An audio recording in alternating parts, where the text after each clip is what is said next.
Sonic High School. Chapter 5. Preparations.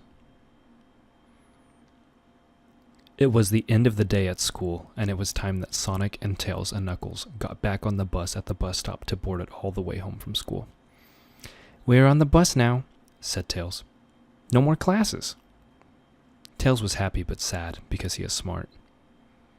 Sonic and Tails sat down together, and Knuckles sat right in the middle of the aisle, which he usually did not do, but sometimes did, when not everyone was on the bus.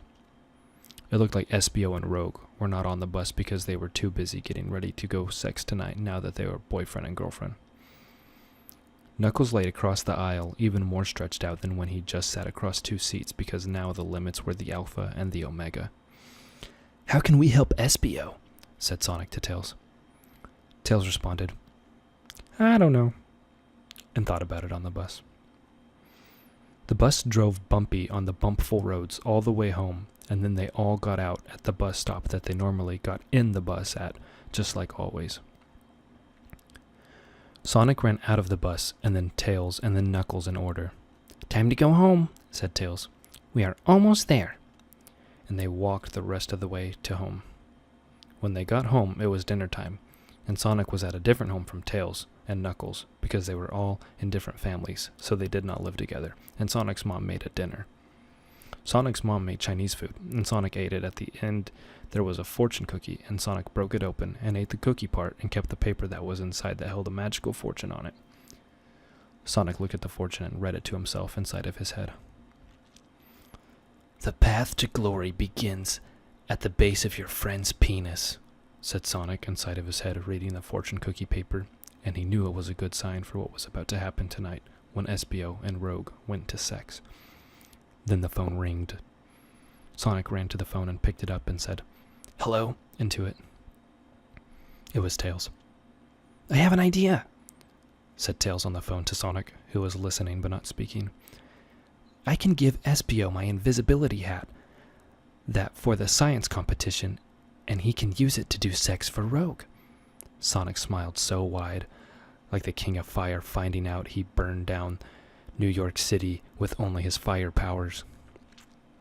Sonic and Tails went to Espio's house later, which was not too easy to walk to normally for most people, but Sonic is super fast, so he ran there and helped Tails get there too, seeing as Tails is not as fast as Sonic. They knocked on the house, and Espio came out of the door. "Here's my invisibility hat that you can use with Rogue tonight to make sex in.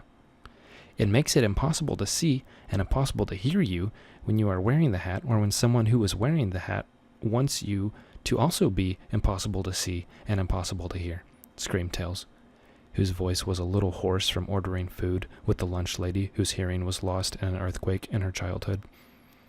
Tails had to say the things he wanted so loud, and she would still say, "What?"